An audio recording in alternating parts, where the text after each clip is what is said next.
So nice. Well, you know what? It's been such an exciting journey. I really, when you reflect back, and I've seen your confidence build. I mean, you must feel it too. That you're very clear when you articulate what you know now, which is so exciting. Even this meetings also has helped me a lot, because many things are connected with our discussions and this working together within this culture of inquiry, and many things are connected, and this made me more confident to share whatever I have been feeling or thinking, and making sense in the dissertation as well.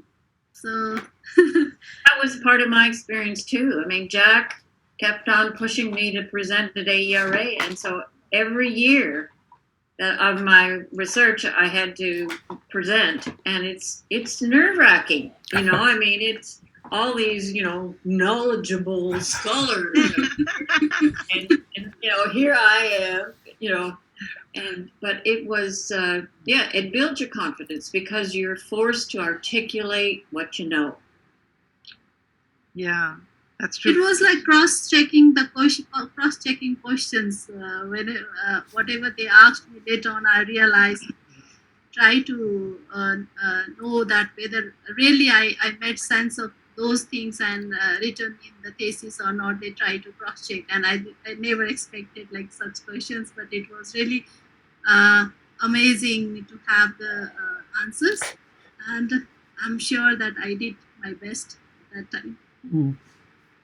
Well, I still remember my viva to this day. I bet you do too, right? I mean, I remember what I remember mine. I had a very special person. Yeah, that is the first time I met Jack. Oh yeah. Well, you see, I had him for all 6 years. So Yeah, so look at you. Great. Can I just say the recording is underway? So as soon as we've finished, I'll get it processed, and then hopefully the quality will be as usual. Which would be great. That'd be really good. So, any last minute concerns this morning, tonight? Where everything okay? Yeah, I made changes in my slide, made it precise, and which will help me to present in better way. So that's all. It's fine. Just to remind you that on the second slide, I'm going to ask you where you are, what time it is, and what's your weather. Yep. And just like one sentence, that's all it needs. Just so we kind of try to bring people into the room. That's good. The session I was in yesterday, nobody had their camera on. Oh, that's so sad. Presenters, nobody. So I mean, the presenters had theirs on, but nobody. There were 38 people in the room. Nobody else had a camera on. And it was a really interesting session, and I should talk to you about it later. But I'm going to ask them if they'd like to. Yep. Okay. Just because that's what we're trying to do, is we're trying to bring people into the room with us. But I mean, the likelihood is probably not high, and we'll just go with that. I mean, we're used to having our little room here and our conversation, and we'll just talk away to each other if that's all we've got. Although what happened after they presented, and these people presented much longer than we do, people started to come into the chat. So just so you know, Jack, suddenly there will be something in the chat. Yeah, I'll check that. I'll have it open. And those comments may be all we'll need just to set us off and get going. Yeah, sure. Okay? Yeah. So what is it like where you are? Mumbai is hot. It's not that much hot. But I water, remember just hot. Parbati every day because all the beautiful trees are there, and I keep thinking, well, I just have to take pictures and send it to you all. We have these beautiful trees called the Flowers. Lebanon trees. They're lavender and they're golden showers, and oh God, it's just so beautiful because it's so bright with the light and everything. It's lovely. Yes, it's a spring here, so that it is. Yeah. And there are so many trees, and I realize that they are not they don't, all the leaves, they don't fall. After getting the new leaves, only the old leaves fall down. So that is amazing. I just realized that avocado tree, a plant that is very big near to my home, and after only the new leaves arrive, only then after the old leaves fall down. So amazing. The nature has it also. Yes, there's something so interesting is that we've got a mango tree nearby and it's huge. So before the new leaves came, the small mangoes had come up, and now the leaves have grown and they've covered the mangoes. Gosh, yeah. You know, as a sort of protection from, you know, birds and things like that. Yeah. But it's so fantastic because the new leaves are a reddish brick color, and then they grow into this lovely green color, and now the tree is just fully green, and there's so many mangoes all over. We have mango trees all over by my house too, but Oh, how nice. so it's almost time to eat them. Hello, Laura. What's your weather like? Morning. The weather is hot. Yeah. I mean, it might not be India hot, but it's Florida hot. Well, it's not hot here. I can tell you. It's not. Oh, great that Nori's joined us. That's really great, Nori. We'll speak to you later. That's great. Yeah. If you guys would like to put your cameras Hi. and your Very good. microphones on, we can just chat.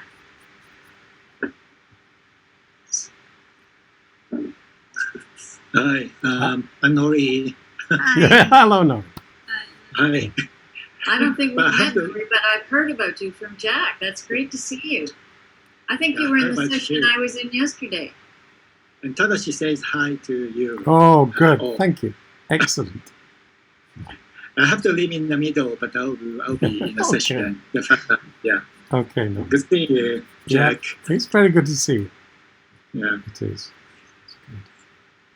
Now, I think. So, shall we? Oh, there's Patricia. Nice to see you. Yeah. Good morning. She's one of my colleagues. Oh, wow. He's in California though now. Hi. I am. I'm definitely loving it. We miss you in Florida. Thank you. I miss you guys too. Should have moved you all with me. Yeah. I saw your name and thought, let me find out what this one's about. Aw, thanks for popping in. Hey. Nice to see you. So, it's 11 o'clock. Shall we get started? Yeah. Yes. All right. So, I'm going to begin the screen share.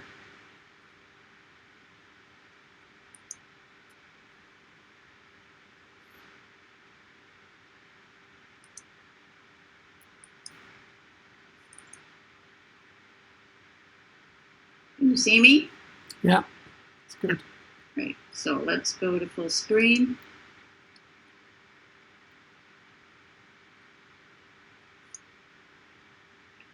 So, good morning, everyone. It's really exciting. We're very excited to be here, and we thank the Action Research SIG for allowing us to do this session and to do this research together. Just a couple of things.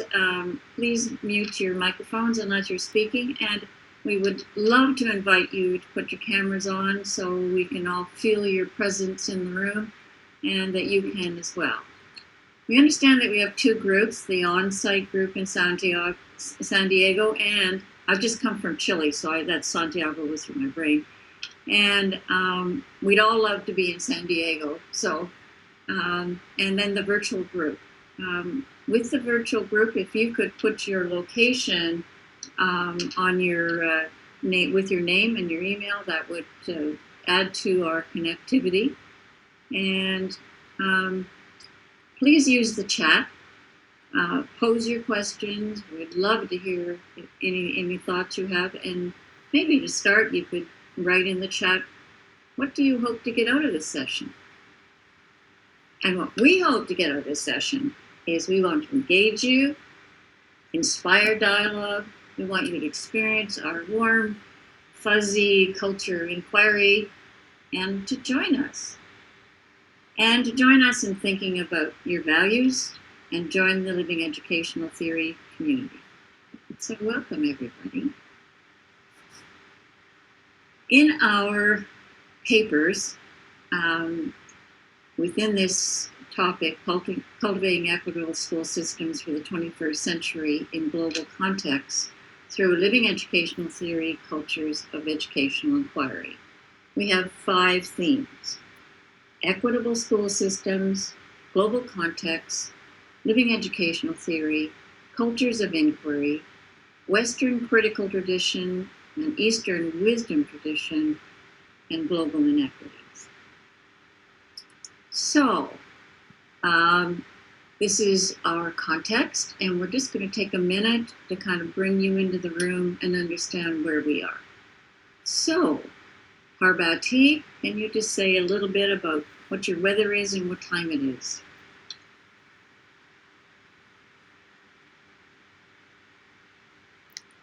Unmute, Parbati. Microphone on? You're mute, Parbati. Hello everyone, it's me Parbati Dhungana. I'm from Kathmandu, Nepal. I'm a PhD scholar and a visiting faculty at Kathmandu University School of Education. It's spring here and it's evening, about 9 p.m. Thank you. And Swaroop. Yeah. Hello, I'm Swaroop Rawal. I'm from Mumbai, India. And we have, like I always joke, we have 3 weathers in India, in Mumbai. It's hot, hotter, and hottest. So right now we're like at hottest. But it's very beautiful over here because all the trees are blooming. They're lavender and yellow, and it's really beautiful, but it's hot. And I'm so glad to be here. Michele? I'm Michele Vaughan. I am from US, specifically South Florida. Similar to Swaroop, we really just have one season in South Florida, so it's always some version of summer. So right now it is summer light instead of summer heavy, which will be in about 2 months. So it is hot here, and it is 11:05 a.m. here. And Jack? Yeah, it's Jack Whitehead. I'm in Bath, UK. And unlike the others, my weather is cold. It's not exactly freezing, but it's typical British weather. You know, it's one day it's warm, but today overcast and cold. Okay. And I'm in Canada. I'm about an hour from Niagara Falls in a little town called Paris. My weather here, it's just barely spring. It's actually 13 degrees a day, but we had snow this week and it's still freezing temperatures at night. So we have the tulips barely out of the ground yet. So we have quite a range of temperatures. So I'm going to move to the next slide, and that is to talk about our process. So I'm framing the session, okay? This is not my paper, I'm framing the session. So this is for all of our papers. We have used dialogue as research extensively, and you see this image here is our regular weekly meetings where we chat about where the research is getting and what we can do next. And then we record that chat, we upload it to YouTube where there is a transcription of the dialogue. It's just a running dialogue, so it still needs a lot of work. But then we use that dialogue and these images to explain the nature of our values and our living educational theories and our particular perspectives on this research.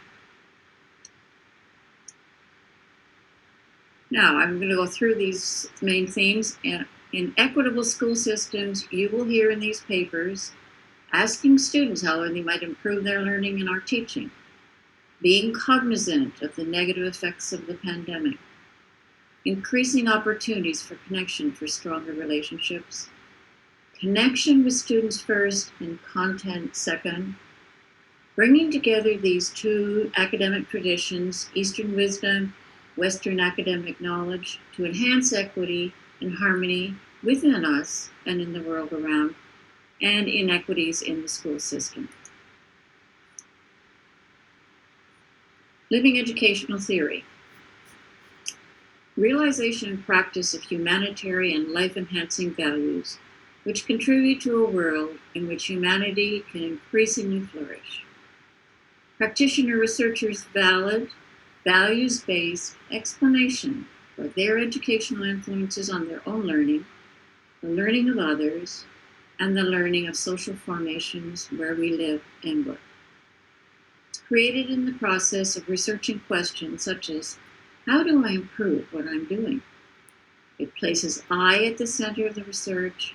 It includes action reflection cycles, and it was created by Jack Whitehead with us today.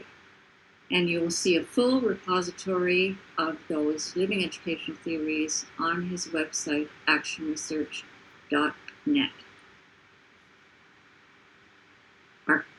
We're making this an open invitation to join our culture of inquiry, where we create a safe and democratic space.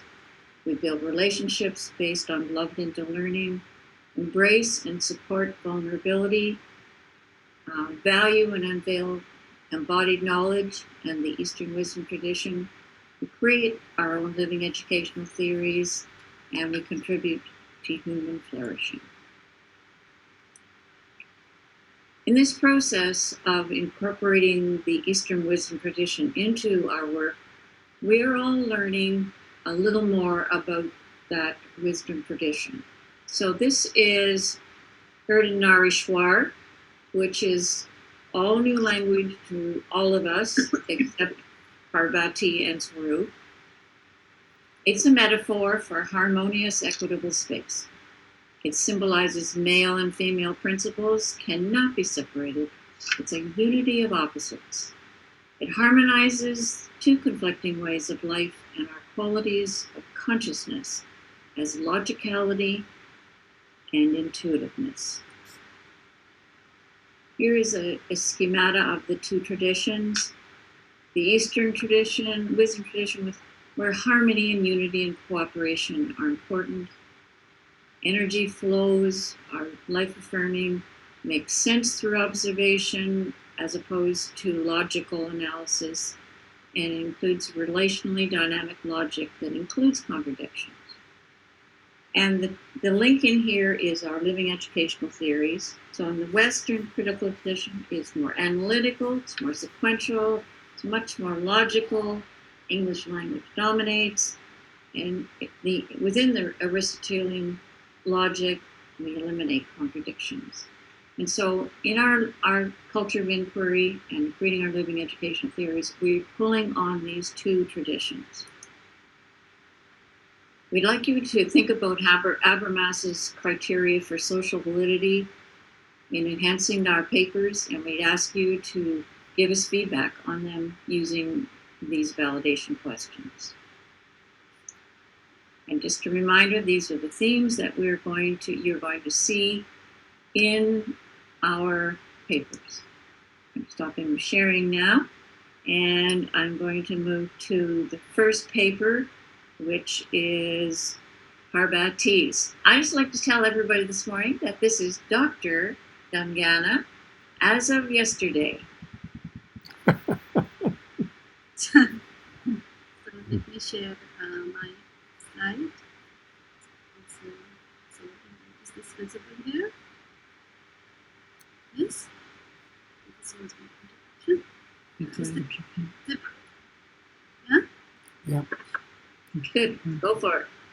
Okay. This is the title of my study, Living Educational Values for Enhancing Harmonious, Equitable Space. Was disharmonious or inequitable pedagogical practices in my graduate class, and why I was concerned was I had the imbalance of logicality and intuitiveness. So that was the reason why I was disharmonious, or why I had inequitable pedagogical practices in my graduate class. That was my concern and the reason of my disharmony. The research purpose and the questions. The research purpose was to develop a harmonious, equitable space, balancing the logical mind and intuitive heart to attain and sustain. That sustain means here nurture, sustain harmony within me and in my graduate class. So this was the purpose, and there evolved the question: how could I develop harmonious, equitable space within and out in my class? So this was the research question which I pondered into, and this, I inquired the process.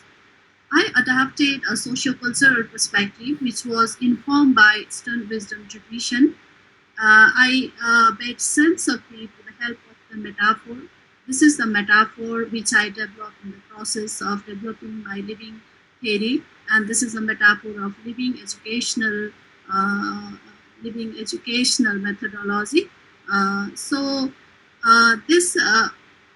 this word particularly, or the nourisher, is a metaphor which means, or which refers to a constellation of Purusa and Prakriti, means logicality and intuitiveness, who appears as an inclusive, integrated, integral, whole in parts and parts in the whole.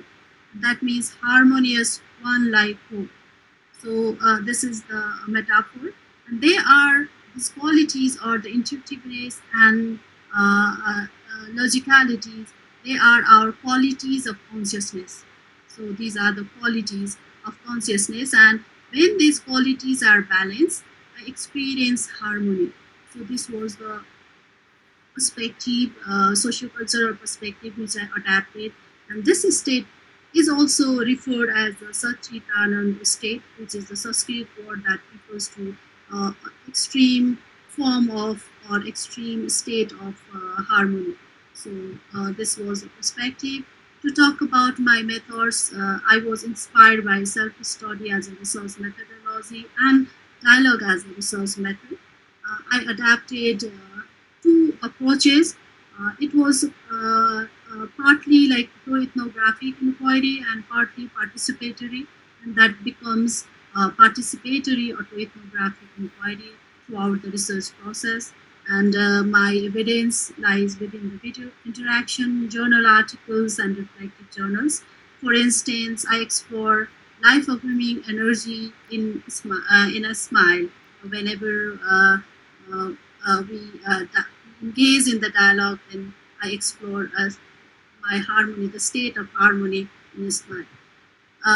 Then through the process, like we engage in the dialogue process, and I worked with the students. I continue my regular teaching and learning process, and while exploring the answer of the question, how could I develop harmonious, equitable space within and out in my master's class, I explored that I was fostering harmonious, equitable space. So that was the first thing that I explored. Then after that, I was exploring this harmonious, equitable issue. And then gradually I began to adapt harmonious, equitable strategies. And these are the strategies, multiple strategies I adapted to attain and sustain harmony. First was multilingual inquiry, participatory inquiry, sociocultural inquiry, and post-material. So these were my attempt, and I adapted them. And it was supportive to attain and sustain harmony. But at times, I was a living contradiction as well. I mentioned that throughout the paper. And to talk about the conclusion and significance, I had theoretical insight, methodological insight, and professional insight. I discussed them in detail there, and I could influence self in a great deal. And I influenced to pair my students, and I'm hopeful that this presentation and my paper would be a great significance broader, diverse context, those who aspire for harmony within and in the classroom and in the educational setting to assure equity and flourishing of humanity. So finally, although this is not included in my paper, but this was a final insight, so I have included here, which I expressed through a poem, and I made sense of the narration, the same metaphor which I had got further inside of it, this perspective. So I want to recite it for you. Metaphor of my methodology. This M means philosophical sense. My living theory methodology, as I see all axiology, ontology, epistemology, participatory, autoethnography. That means I see everything there within that image. My living educational theory, harmony and equity, logicality and intuitiveness. Myself at the center, the egoist I gradually realizes its limitlessness and its higher self I by making a cyclical journey of I. So this is my journey which I have expressed in the second stanza. Enhancing living values, not enough. This was my realization. Balancing was vital. Living contradiction, not mukti, of disharmony. Means liberation, mukti means, but realization, recognition of dialogical relationships, communal, complementarity and continuum, of harmony and disharmony, of logicality and intuitiveness, or constructive and generative energies. This Swaroop has given me the definition of the narration, and from there I learned this, and this was my new insight. Constructive and generative energies as logicalities and intuitiveness, and within the integral harmonious culture of inquiry. Thank you so much. Thank you, Parbati. Lovely. Swaroop, you're next.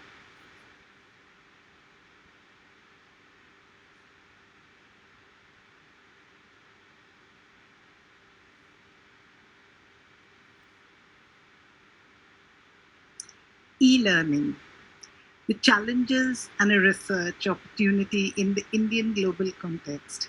In this paper, I'm going to talk about an equitable education system, a culture of inquiry, knowledge creating culture in the days of the pandemic. That's me. You can find me on Twitter and my email. I begin with the theme. What are the new questions? What new questions should we ask, and how should we ask the old questions in a new way? So, since 1998, since I've been practicing, I've been asking this question: how do I improve my practice? How do I improve the process of education here? And how do I live my values more fully in my practice? The new questions I ask are nearly the same. They're like the old ones, but they're just amplified today. Why do I want to improve my practice? How does living my values more fully in practice help? And what is education, and how does making it better help? And these are the questions I've answered in my paper. And over here, I'm going to take you through a bit of the process. So I'm going to begin with the COVID-19 pandemic, which had the new normal, in which digitalization just forced its way into working and learning. The teachers were not prepared. The students were not prepared. None of us were ready for this. And these digital classes reminded me of Freire's banking education, where instead of communicating, the teachers issued communiques, making deposit into the students' heads, where they patiently received, memorized, and repeated what it was.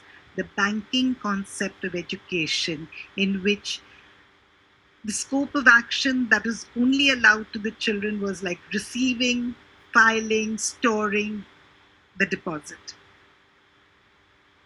I got up with a terrible start and real sad great sadness when when the pandemic came down and with the lockdown and the digital classrooms, because I could see my values being negated in my practice. Values which involved experiential learning, negotiated learning, and intellectual empowerment. Intellectual empowerment was impossible with the banking style of education. Now, I just want to first take you to this knowledge creating culture. It takes place in a problem space. It's about our teachers, they don't only accumulate, but use and literally create knowledge that enables them to progress.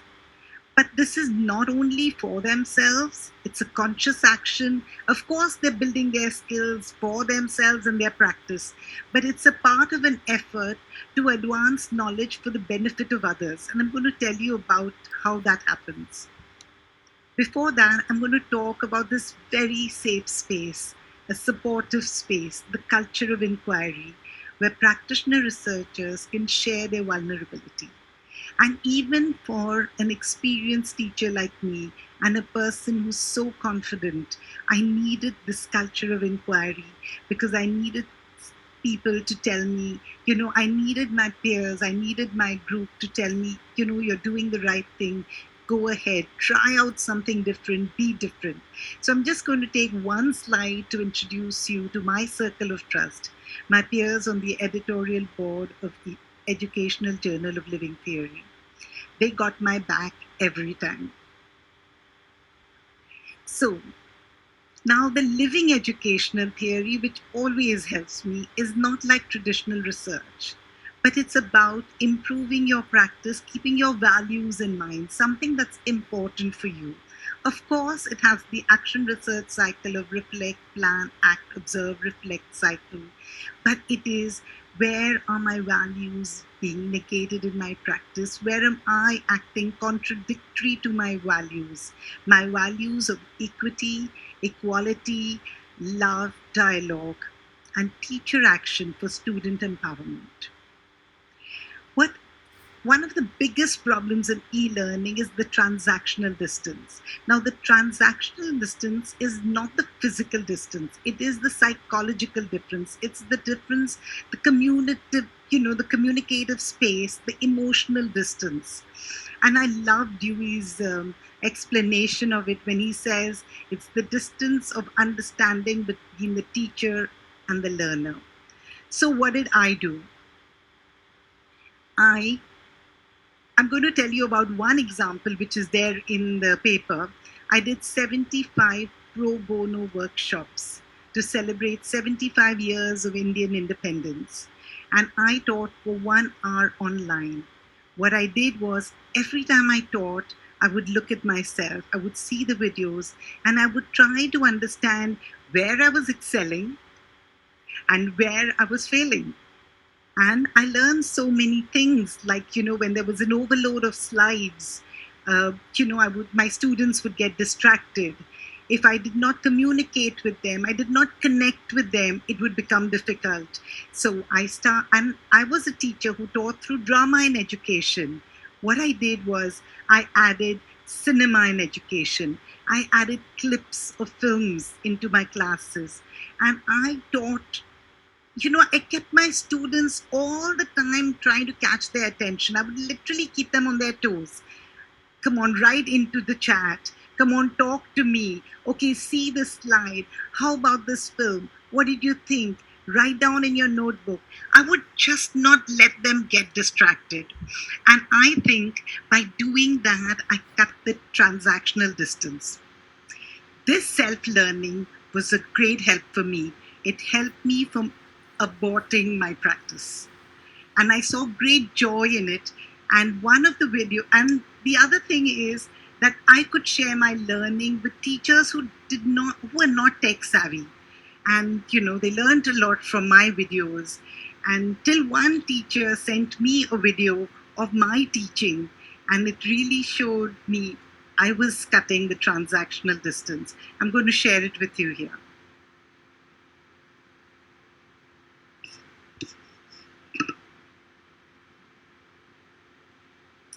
these are the pictures of the workshops I did, the 75 workshops. And these are my students in the class drawing while I'm giving them instructions about what they're supposed to be doing.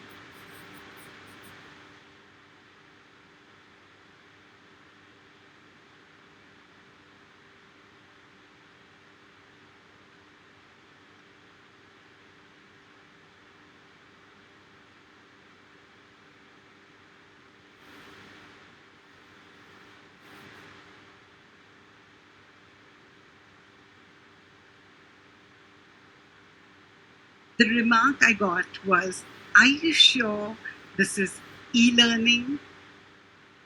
Thank you very much. Thank you, Swaroop. Thanks so much. Okay, Michele.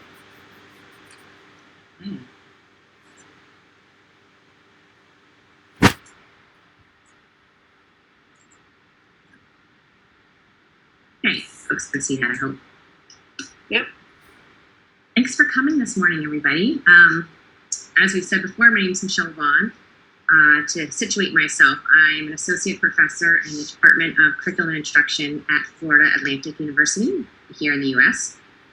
And within my own context, I serve as a master's coordinator for our online graduate degrees, which means that I primarily work with and teach with students online. And what's important to know, as I talk a little bit this morning about equitable education systems online and what the graduate experience is that my core value as an educator, and you've heard us talk about these core values a lot this morning, my core value as an educator and a human is connection. And that's connection through caring, through vulnerability, and through what Noddings talks about as engrossment. So authentic engrossment may be in the dialogue that occurs between me and my students. And as my colleagues have shared, we've all been involved in this culture of inquiry, where we support each other, really looking for this quest for alignment between what our core values are and the exploration of them, how we can be better aligned and how we can, as a result of that, contribute to human flourishing. So in the next couple minutes, I want to share a little bit of my own personal inquiry under some of these guidelines of these questions. And here you can see where we started and where our culture of inquiry started with this guiding question about what kinds of teaching and learning processes foster equity, disrupt systemic inequality, and deepen learning. And some of my initial brainstorming were about my own context and my own programs. And here are some of those initial questions that I started with as I began to think about how I can address this larger question in my own context and with my own values. So I thought about a lot of these online teaching practices. I thought about the experience of my graduate students, and I thought about the learning relationships now that we are fully online. And we were already a little bit online, but now really with as Ruth talked about the pandemic, that a lot of our full learning experiences are online. So to begin some of my thinking, I turned to the literature, and here were some of the key findings as I looked for ideas about what equitable education looks like online. And there's a lot about social presence there. There's a lot about students feeling that they are feeling valued when they can be seen as real people, as Garrison talks about being able to show their full personality. There's a couple of great studies by Bailey and Carr that looked at successful e-learning faculty, and they determined that when you're successful at e-learning, you are actually demonstrating empathy for students. You're demonstrating passion, a willingness to help the students succeed. And as I read on, I read a lot about how the characteristics of successful e-learning faculty, but what really it came down to is that although many of those studies emphasize the importance of creating this elusive, wonderful community, there's not a lot of how. There's not a lot of what does it look like and where does somebody start and what are the practices that can contribute to that. So that's where I started.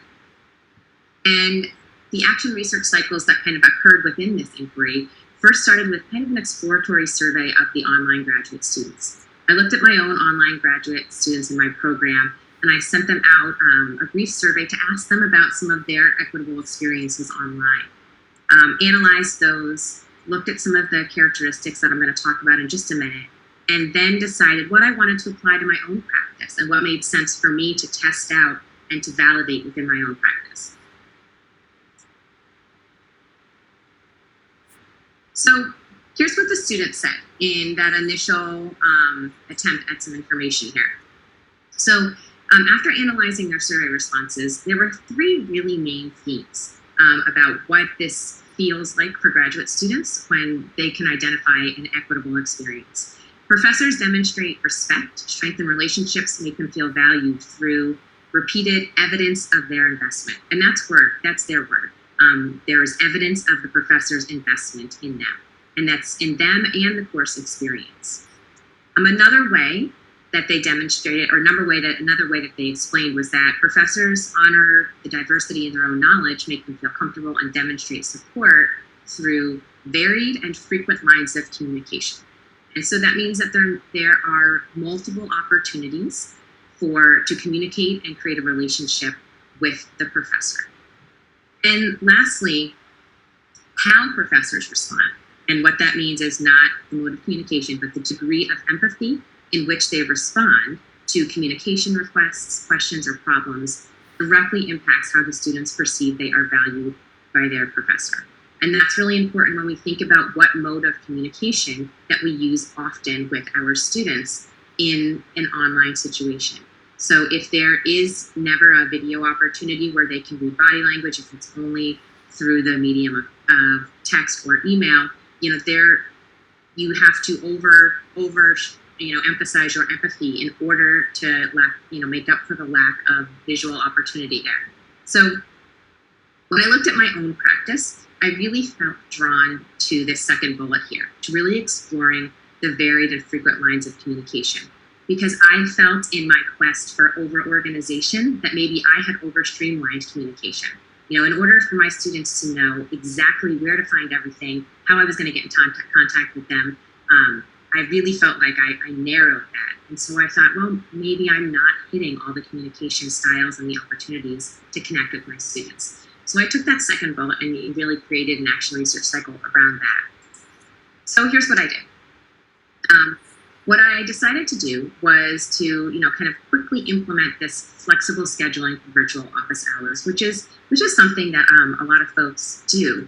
But I really wanted to look at it in a flexible way. So I sent out, a doodle with a number of different opportunities for students to, sign up in this particular week.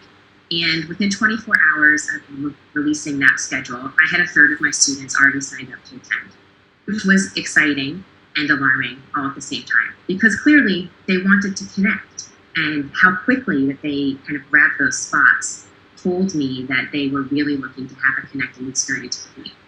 And the intentions for them attending varied. Some attended with questions, yes, but some attended for community building reasons, or just to have FaceTime with the professor and say hello. These 2 quotes at the bottom here, I think, also illuminate a little bit about how perhaps as professors, we're assuming that every time that we meet with a student, it could just be to help them with an assignment or to help them with content. But these show that it's about connection. So these bottom 2 bullets really are student quotes that talk about being able to, this one on the bottom, make the whole experience a little less just me and my computer and a little more personal. And that is really an important goal when we're teaching online, an important way for our students to feel as if they're valued. So why is this significant? It's significant because in our online world now, we really need to figure out how to model authentic caring and love for our students in this medium.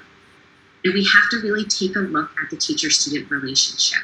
I teach teachers, so I really feel it's important that I am modeling what that looks like for them to then bring into our classroom, virtual or face-to-face. And the teacher-student relationship, I feel more than ever now, must take a higher priority than the content being delivered, because it has a significant impact on how all the content is received and integrated. So things like this, a shift in the thinking I think leads to not only a better educational experience, but also a better human experience of connection. I think those two things are completely intertwined. And lastly, this culture inquiry that I love and for has really impacted the way that I think about my own practice and about this particular topic. It's given me a deeper understanding of the role of harmony within my core value of connection. I certainly know what it feels like to experience disharmony, but I never thought about how important it was the quest for harmony. And within that, and we've shared this morning, I think I really recognize some of the language limitations in English for the complexity of that harmonious relationship within the harmonious energy within relationships. So I appreciate what Parbati and Swaroop have been able to bring to our language to deepen the understanding and to give it significantly more color and depth in explaining the energy connections with our students and within our values. And so the next thing is to figure out how we can build equity globally through our local conversations. And we're hoping to do some of that here with you all today in the chat, so you can fill something in whenever you want.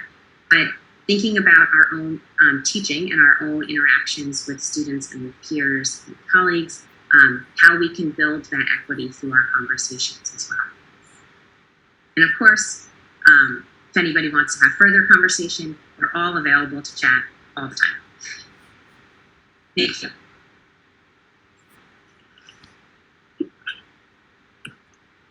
Thank you, Michele. That was great.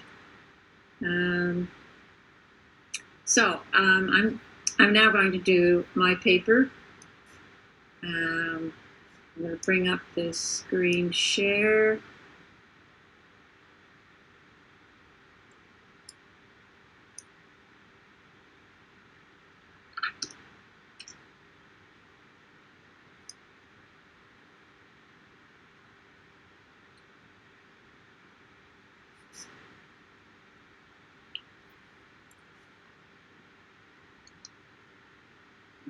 Where is my screen share?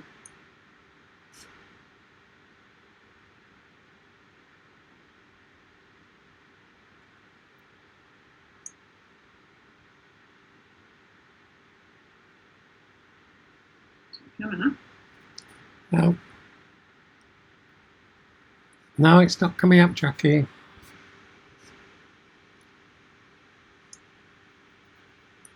All right, I think it is now.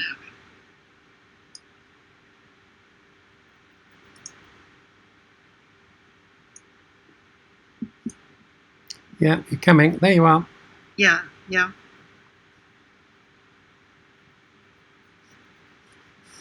Good. All right, just Yeah. start. Go.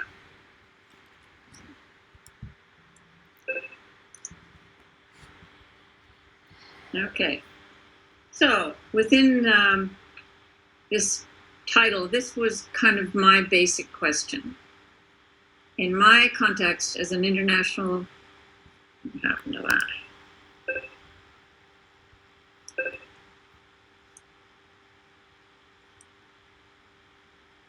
In my context as an international mentor, how am I fostering equity in cultures of inquiry? And this is my context.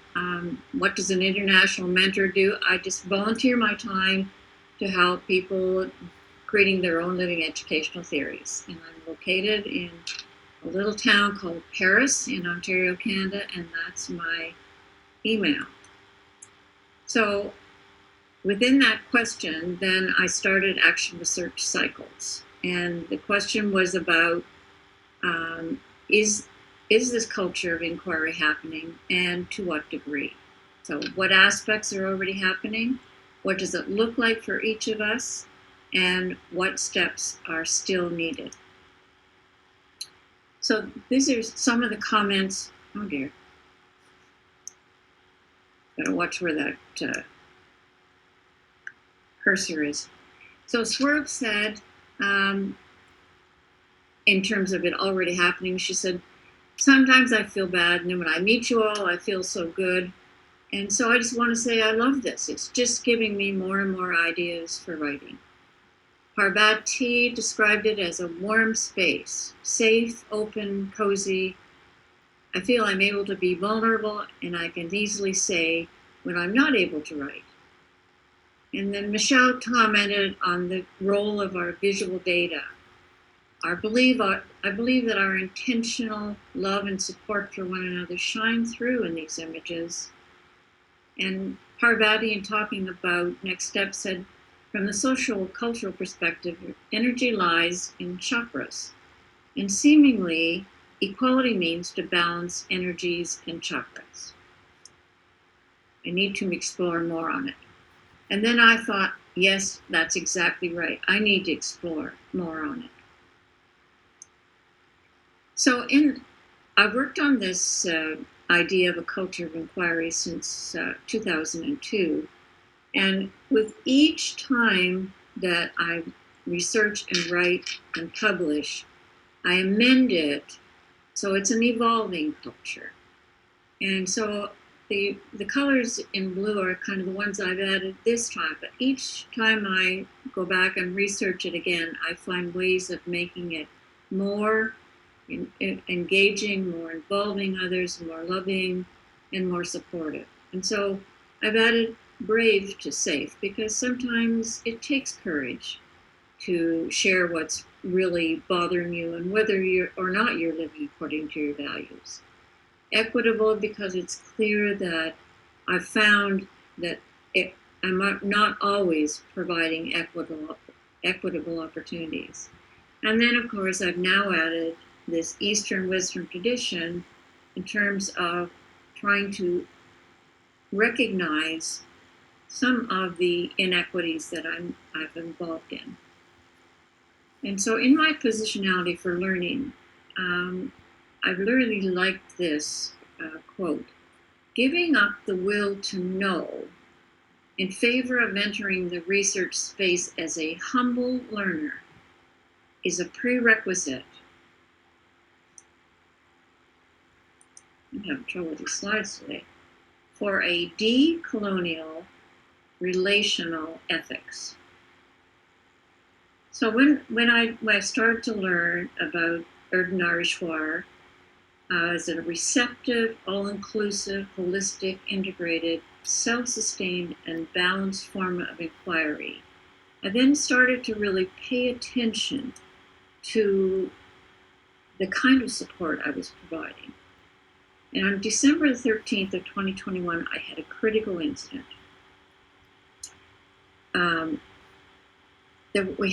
We do the transcripts of the meetings, and in that transcript, Parbati said that she had struggled to articulate her ideas in English. And I said, well, I was reading Parbati's concern about English, and it made me feel very sad. You know, it made me feel the injustice and the inequity. It makes me feel really badly that English, dominant English, gets in the way of expressing yourself. So then inequity started to have a face.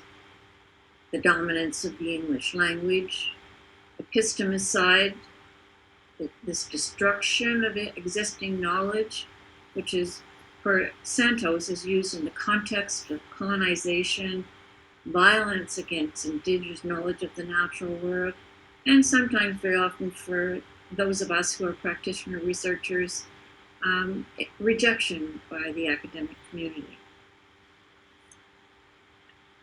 So then in terms of my findings, in researching my practice, asking the living educational theory question, how can I improve my practice, revealed me as a living contradiction. That is, not adhering to my values. So in encouraging and supporting living educational theory researchers, I was unaware, completely ignorant of how my logical, sequential, Western way of being in the Western critical tradition was creating epistemicide, was denying other forms of knowledge. Well, in terms of significance, within our culture of inquiry, I felt safe and supported as I learned to attend to and open my mind to the relational and spiritual nature of the Eastern wisdom tradition, intending to become one of the sattvic good people working for the common good. In the way forward, I want to increase my understanding of Eastern Western tradition, its language, concepts, and images.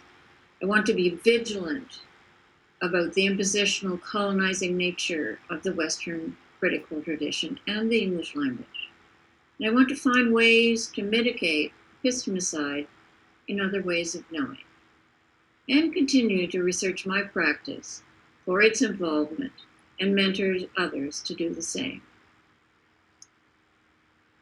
So as I mentioned earlier about Habermas's criteria, I hope that you will help me increase and enhance the comprehensibility of my explanation. How have I explained my educational influence? Increase my understanding of those influences and the authenticity of my explanation. I hope that you, dear participant, will join our culture of inquiry or create your own. I offer you my encouragement and support. jddelong@gmail.com. Thank you.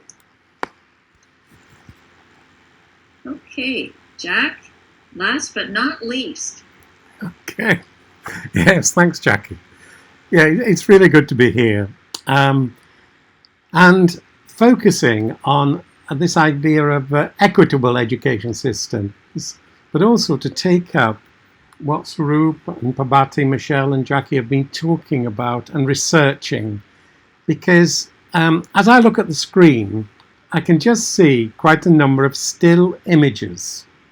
And if you can, it's entirely up to you this, but the presenters, we're all live on screen. And when I get a recording of this, I'll be able to see the embodied expression of meanings that we're carrying through the dialogical forms of communication that we've established together. But everybody else is either just a name or a still image.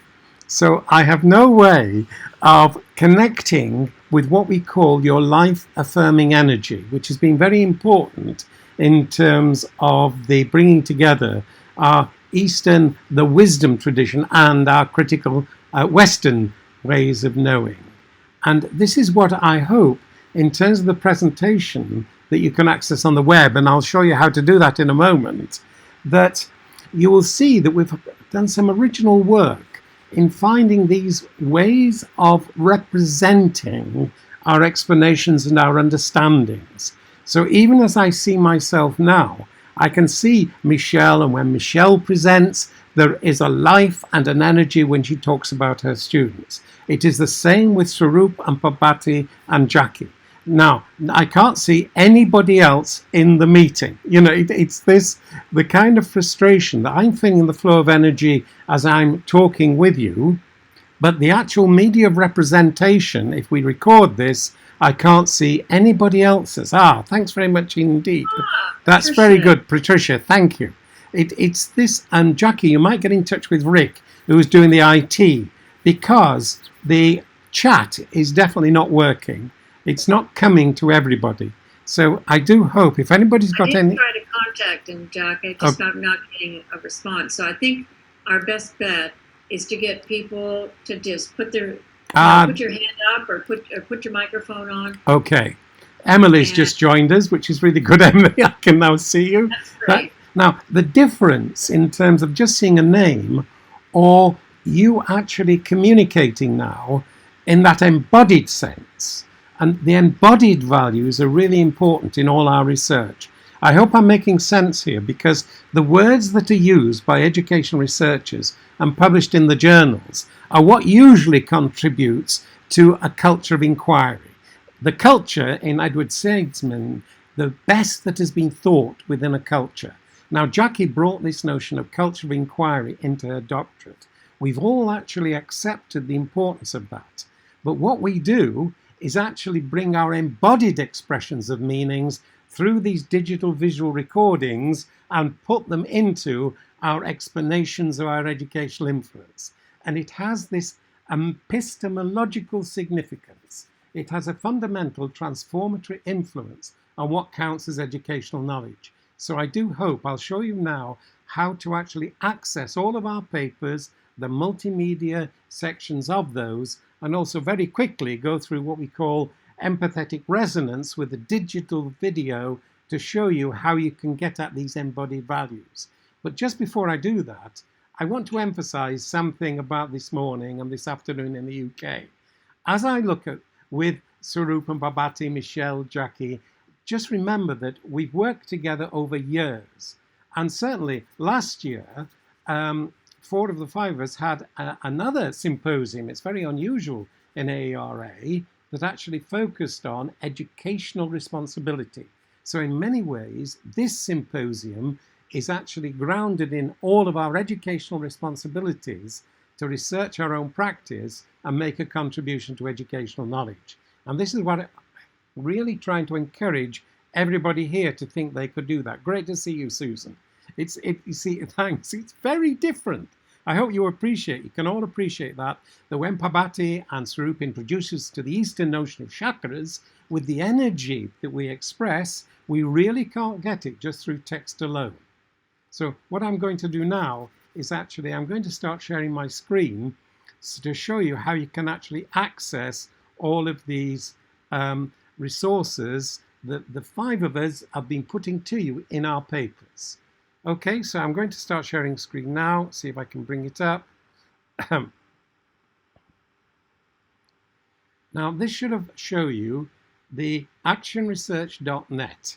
This is the website with a lot of resources about living theory researchers from all over the world. Here is our paper, not just our symposium paper, these are all of our papers, which if you click on, you can actually go through the introduction. This was the successful proposal. This was the framing, partially that Jackie gave you earlier. Here is Jackie's paper. And you can go through each of our contributions to this idea of a culture of inquiry. We've actually made them available here. And these, by going public, are now part of the academic culture of inquiry, which we're contributing our knowledge creating, as Swaroop said, about a knowledge creating culture.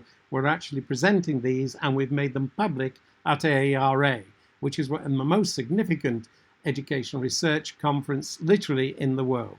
So here is my contribution. And what I just wanted you to do is to go down to the images, which I selected from a video clip to try to communicate what we call the embodied values. So you go down, you can have a look here, and I've actually moved the cursor along a live video clip to show you how to do this. Now, what I'm just going to do is bring up a video clip that you can actually just see the kind of thing that we do with what is called empathetic resonance. Now, in one of our planning meetings, this is where you move the cursor along and you can see within, say, 30, 40 minutes, you can do this within seconds, that you can move it along and you gradually... It's not moving right now. I don't know. Sorry, well, it is moving on mine. Sorry about that. But you can move it along. It's not moving at all, is it? Right. No, it's not. Okay, sorry about that, because this is moving on mine, and then you can see that image coming along about 3 minutes into it. So I'll come out of that then. Sorry, here we are. And it's the meaning that is so different. If you get into the AERA publication Educational Researcher, you can see it is just purely text-based. It's printed text-based. So you really can't get at the embodied expressions of meanings that we have actually been expressing today. Now, I'll come out of this in terms of my paper, and hopefully you can access, if you want to write, and it's really important that we keep a conversation going, that you can actually access not only our papers here in the symposium, but you can access the issue of the current journal Educational Theories here, our living theory posters, and you can build your own here and share them with us, with educational researchers who are interested in equity and educational responsibility all the way around the world. With the Indian Research Group in South Africa, you've got UK, and when you look at all these people here, which you could join who are working with the Educational Journal of Living Theories, which you can access from that Living Theory section of the website. So you've got here, and this is the last thing I just want to show you, but some of you may be a bit skeptical about an I question. The I. How do I improve what I'm doing? Being able to produce original contributions to educational knowledge. Now, everybody here who is presenting has actually done that. And Parbati has just got the really good news a couple of days ago that her doctorate was being awarded for her thesis. Now, if you go into this here, the Living Theory doctorates, you'll be able to access over 50 living educational theory doctorates that have been legitimated in different universities around the world. And this is part of our support for developing cultures of inquiry, where we are focusing on our educational responsibilities to research our own practice and build our explanations of educational influence into our own contribution to equitable education systems. But please do remember that even though we have actually created, I think, those harmonious relationships, just think this morning on the news in the UK, there were the details of what was happening in Ukraine, that the world itself, it may be interconnected, but it's certainly not inclusive, that the sense of a harmonious world is far from our daily experience when we get the news of what's happening in Afghanistan, with the girls being denied access to education. In the Yemen, we've got dreadful problems over the pandemic. So these are the contexts in which we are working, whilst at the same time, we're actually energizing each other in terms of living and moving towards those harmonious relationships.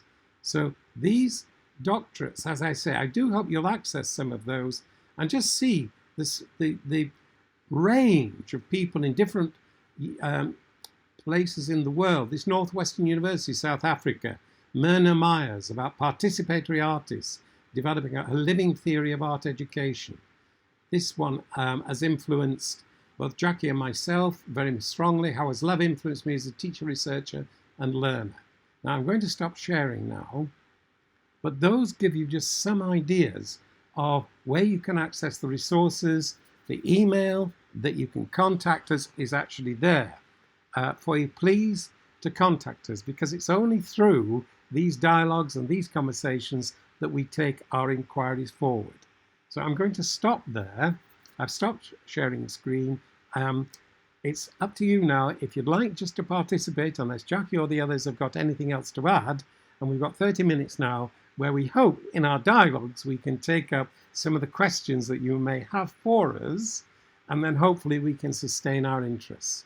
Thanks for putting the screen on, Sarah. That's really good, because without that, we really don't have that sense of the real living people that we're actually communicating with. So I'm just going to see if I can get a hold of Rick and Pathable and see if we can get people's full access to the chat facility. In the meantime, maybe we could just get people to kind of engage with us in terms of the research we're doing and what questions you might have or what suggestions you could give us to improve the quality of our work. Anybody like to get into the conversation here? Just as far as the chat, if you make me co-host, I think I can turn it on if no one's sure how to do that, but I've done that in another meeting. And then I also wanted to point out that through the website, there is a chat function, and okay, Sarah's done it. It looks like it has been putting in like questions. And yeah, Emily, it looks as if it's been fixed. So Sarah's just said the participants. Oh, I take it back. Yeah. So Sarah, that's great, My Sarah. mistake. Thanks. So, Thank you, Sarah. That's really great. Help, Emily. That's very helpful. Yeah, very good indeed, Emily. Emily, thanks. Yeah. So any issues or questions, or you'll have to unmute or just put on the chat.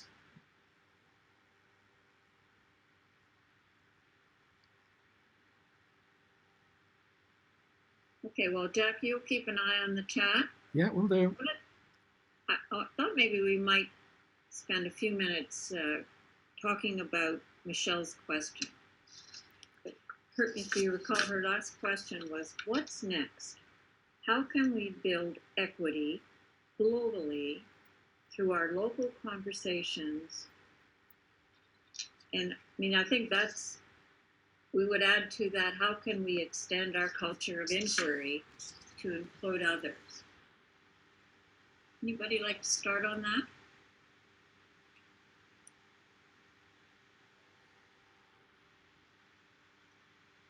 Come on, you guys, you're never short of things to talk about when we get together. Sorry. Yeah. If So, you want. okay. Sorry, Michele, you go. You sure?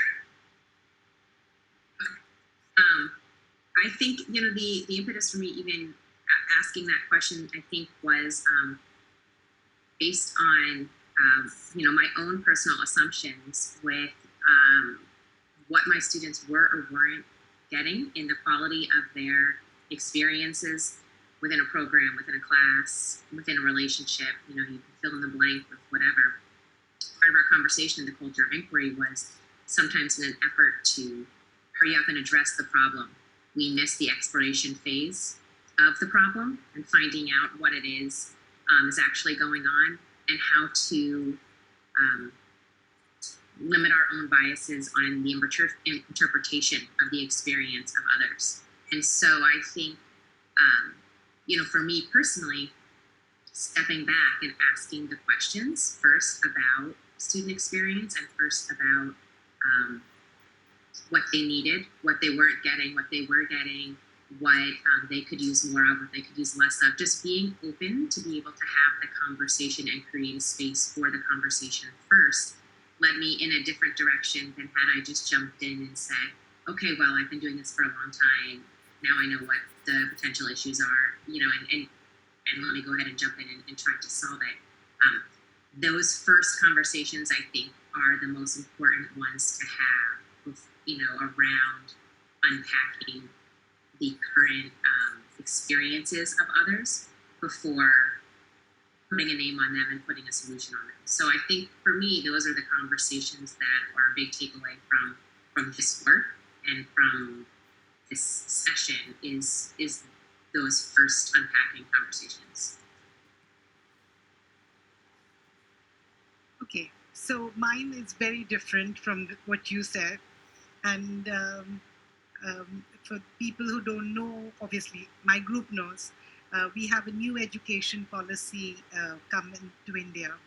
And I'm helping writing the position papers for it. So for me, it is the 2 years of my learning for digital education. I want to help other teachers do it.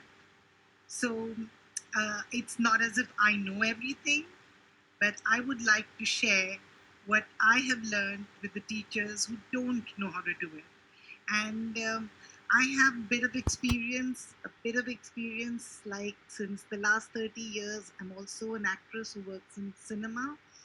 So, that's, you would have guessed, because of my love for cinema, I use cinema in education.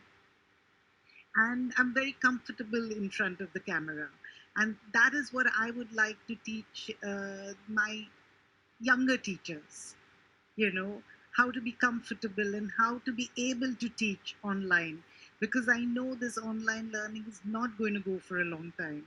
So instead of, just philosophizing, and as the education secretary and the bureaucrats in India started saying, let's talk of operation. How are we going to work on this? What is the roadmap? So I would do this, and I think that's my next step.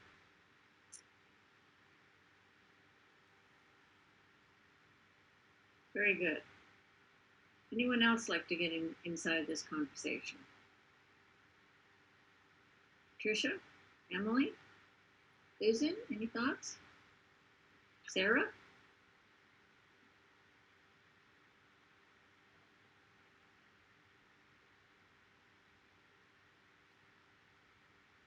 No? All right. I have a question. So, Michele, this is adding on to your your starting point was, examining the student's experience and figuring out, and not kind of resting on your laurels of expertise and experience, but really asking the students what are they experiencing, and then using your expertise to analyze that.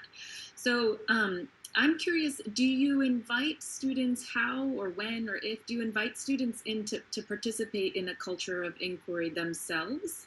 And if you do, if you do, how do you kind of frame that for the students? And if you don't, why not? What are the, why, yeah, I guess, and if you don't, kind of explain the thinking behind that too. Yeah, absolutely. And, Jackie and I have done, a little bit of writing around the how and why of cultures of inquiry and what it can look like. And, we're actually participating in one right here, one that we would call like a spontaneous culture of inquiry that might be happen in a session, versus what we would call a sustained culture of inquiry, which might happen over a course or over a long project. And so they would be framed differently depending on what is on the context. But I think that the intentional creation of a space where voices are heard and valued, whether you call it a culture of inquiry, whether you call it something else, a strong community in your online class or in your regular class, is always an intention every time I teach or I work with any group. So I would say that that's always a goal, is to create a culture of inquiry with the group that I am working with, meaning that their value and what they're interested in is just as important as mine. I also teach action research. So by nature, the content that we're always talking about is what are you interested in improving about your practice. So that makes it very easy in that sense. But I think that the conversations around when I teach and looking at the content that I have to teach with my students, I also have to be intentional about carving out time and energy for the conversations. I think it's easy to get caught up in that, okay, this is what we're doing, this is what we need to do, here's the content I need to deliver, we need to review that. But it's the conversations that happen between me and them, but also between them and them, that really builds that community. But I have to be mindful and intentional about saving time, creating space, and not talking as much, and really listening and being fully engrossed, as Noddings would explain, like fully engrossed in what they're saying and trying to use dialogue to give them more space to talk more. So it's definitely a shift from sage on the stage.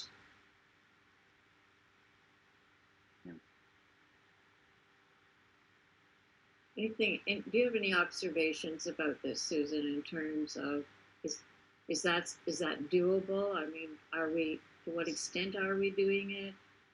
It seems to me that one of the biggest tragedies in education is that we don't ask the students.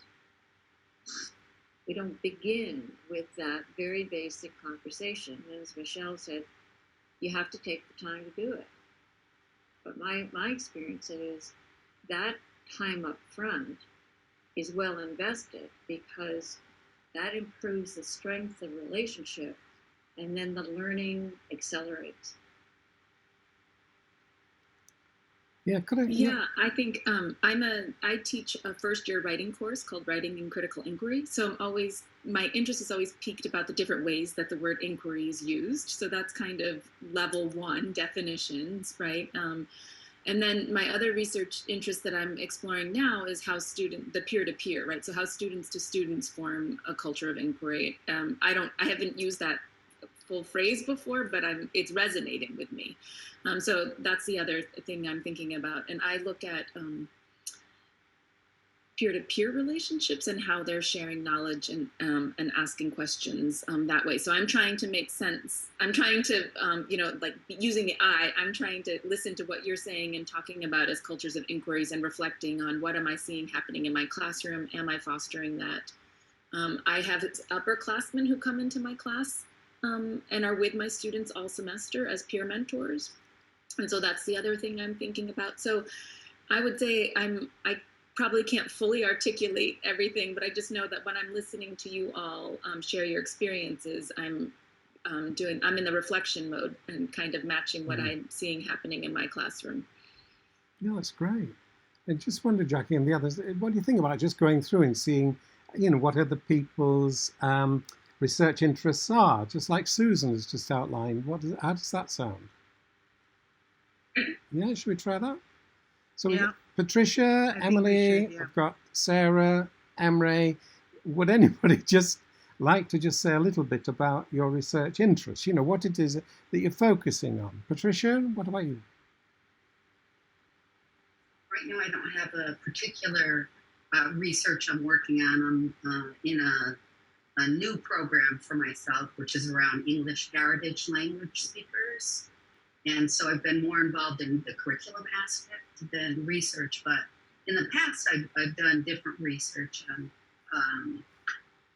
language, academic language, formative assessment, different areas. But what resonated for me, here is some of the things you're saying are things that I thought of, but I didn't have a community to talk about them with. Or, it's the whole, like I laughed, Michele, when you were talking about, being so organized and feeling like you had the class done. And then suddenly you're thinking, wait, my students don't think I care about them enough, or not all of them do. And that was a realization I came to when I was started teaching online. And so some of the things that you said, that just really clicked with me. And I thought, yes, well, I'm really interested in that as an area of inquiry, now, because it's something that I've been puzzling over how to make that happen. So thank you for that. Emily, anything? Yeah. If you want to talk more, send me an email. We can talk about the downfalls of overorganization. Yes. Thank you. I'm interested in open education resources, which are these sort of free and editable online things, and how to show teachers how they can be used to create more space for students in the curriculum. So at the youngest grades, how you could take an openly licensed text and have students go out and take pictures to add to it, so that if they're studying the water cycle or something, it's their stream, it's their playground in the rain. And then at older levels, there's more and more sort of opportunities for engagement there. And so thinking about how to bring in that sort of sense of reflection, action, research to this is sort of interesting. Great. Yes. Sarah, anything from you in terms of your interests? Sure. I came to this session just because it was in like the qualitative research SIG, and so I always wanted to learn about more methodologies or methodological approaches, but I saw some connections between my work and what you all were talking about. I run I don't want to say I run it, but I am part of a project on our campus that brings together students with intellectual disabilities and students without intellectual disabilities to co-create sex education content that then we make Instagram posts about and put out to producing sex education together. And we use an inquiry-based approach to this whole process. So a lot of sex education, especially for adults with intellectual disabilities, still uses a very didactic kind of expert model, which I think is fairly inappropriate for adults, and it's not how other adults learn about sex education. So we're trying to flip that paradigm by using a more inquiry-based approach. So thinking about that group as as a community of inquiry, I think is really interesting. I hadn't thought about it that way before. I thought about it as inquiry-based learning. So that's kind of a different emphasis then on the community building aspect of it. So yeah, this has been very generative to hear your all's process. Yeah, thanks, Sarah. Emre, can you come in? Or I've just got Emre, Suzanne, Tara, and Brett. So I'm just not sure who else, because they're not live. I've just got a name or a picky. Yeah, that's true. Susanna, can you say a little bit about your research, or no? Hello. Sorry, I cannot turn my video on. Okay. This is Emre, by the way. Yeah. I'm packing my stuff at the same time I'm moving out. I put some questions to the chat in AERA, but probably you can't see those questions. So I can ask them, so you don't need to see. Yeah. I mean, I can talk about my research if you want. You can check Yeah. the questions later.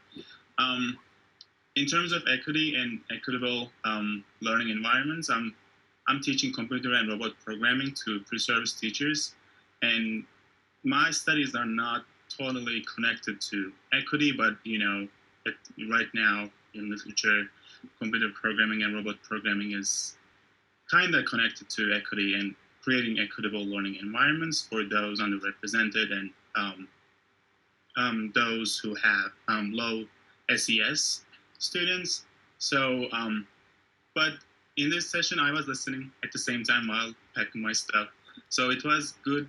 I got some good stuff for myself and for my study, and I put some comments on the chat at the same time. I couldn't talk while you're presenting. So I agree with most of the stuff, especially the point like a couple of presenters talked about the relation between, the basic topic is the relation between students and teachers. And I was thinking like, and especially the distance point, that distance can create some kind of conflict between students and teachers. And so working on it, studying on it, looking at that distance and doing something about it. So that can be a solution for that for any of the conflict between those students and teachers. So thank you for the presentations and the points you brought up. Oh, thanks for your responses. Yeah. Suzanne, are you on there?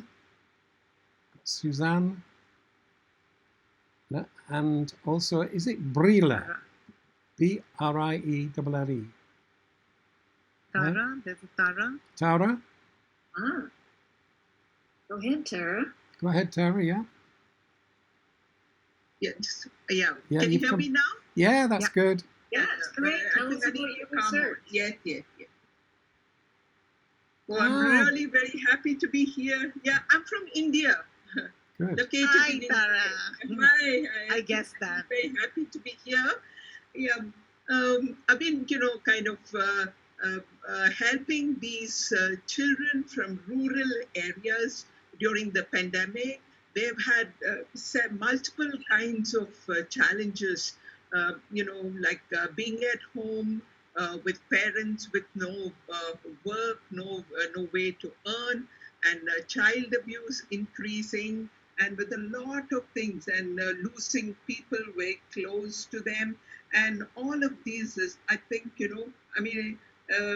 and how to help them to kind of still maintain a positive kind of an outlook and have hope, and also not lose them from the learning loop and come back to school when school reopened. So these were the concerns with which my sister and we started with a group of teachers who we were working with anyway, and they are rural children. And we brought them, and these children hardly have any, smartphones or things like that. They don't have devices. And there's a lot of inequity that we experience with digital mode.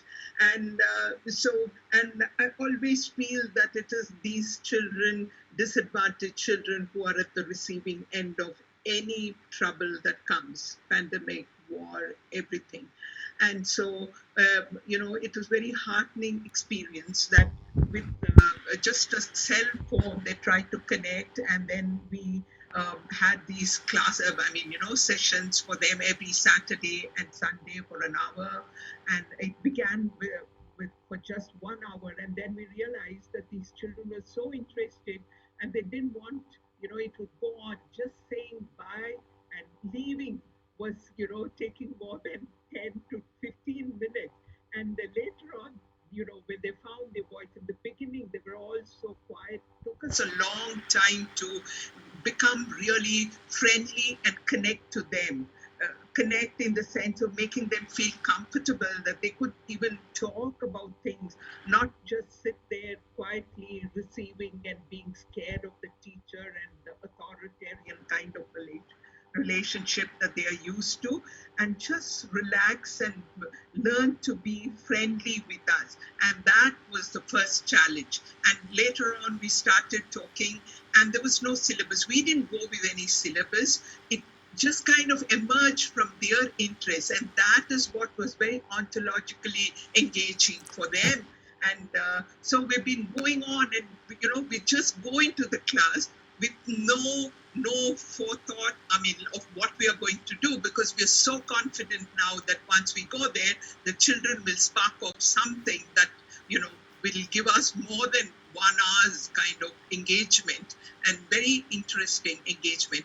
And then when I just got this idea of one day we were talking about our younger days, how as children we used to really look forward to our birthdays.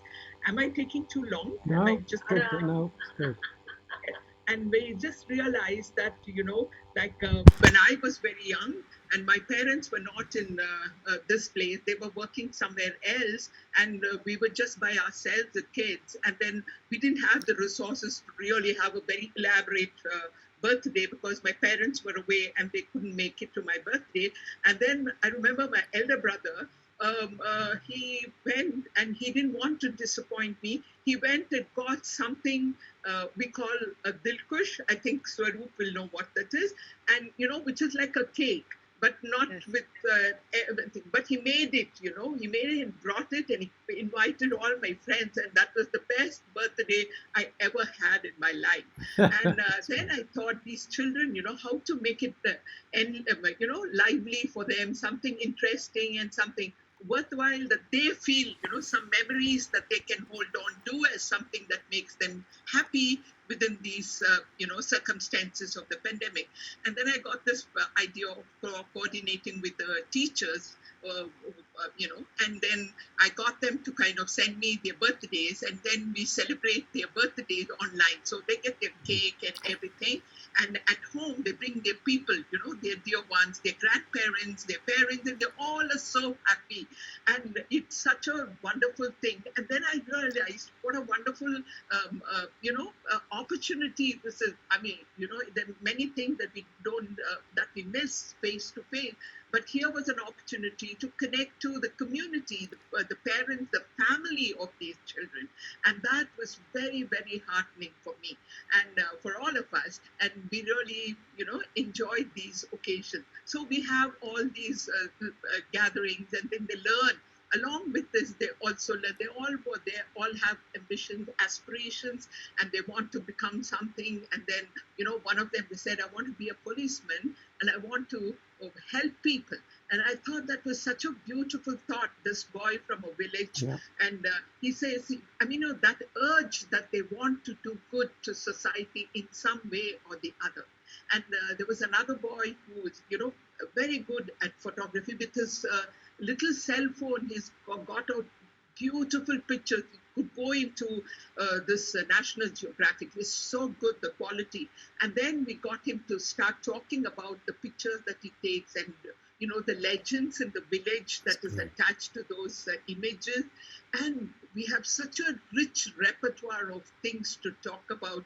And I realized that all of this is erased in the classroom when we teach them, a certain kind of fixed curriculum. And for me, this has been a very nice kind of experience to show that when we really value children, what it means to value children, what it means to value the competence, the language, the culture, and the knowledge that they bring from their community. Thank you so much. I think I should stop. That's great. Yeah. Well, are we okay? Because we've got to finish in a moment. But I'm just wondering, Tara, about the emails and the connections, because what you were just saying there, if you like, you were expressing, and I think Jackie, Michele, Parbati, Swaroop, they will recognize the energy that you were expressing, the hope that was within the values base that you were expressing. And I could see people just nodding as you were speaking. So I do hope we can because there will be a recording of this, and it's exactly this kind of expression that we've been focusing on. So that was really lovely, Tara, and everybody else that's contributed. Many thanks. Jackie, have you got any last words before we... Anybody else? Go on. Well, I just wanted to say to Tara, the example that Jack wanted to show in our video, you know, where you run the cursor along the bottom and you see the expressions of the people. Well, you just gave it to us. You just gave it as a great example of what we call life-affirming energy, and empathetic resonance in terms of seeing and feeling that kind of values-based excitement about teaching and learning and the valuing of children. I mean, a lot of what we've talked about is celebrating the embodied knowledge of everyone. The knowledge doesn't reside in textbooks. It resides in all of us here in our culture of inquiry, where we support and love each other to make a difference and hopefully contribute to the flourishing of humanity. Last words, Michele? No, thank you all for attending, and please reach out if you have any questions or just want to talk.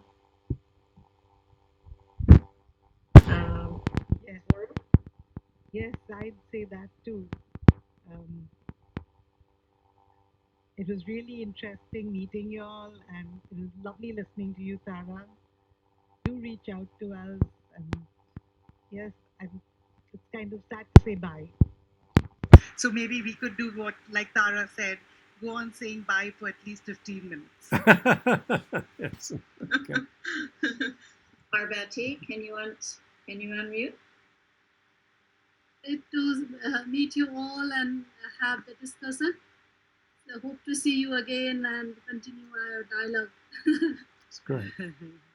Jack, I met you in Castle Yes. 2010, and you were there at my presentation. Yes, I and then we was. had a little chat after that. Yes, it was very good. Yeah, Really. and you were the one who gave me the phrase, what is this, compliance? What compliance is that? Creative. That's right. Creative. Yeah, Great.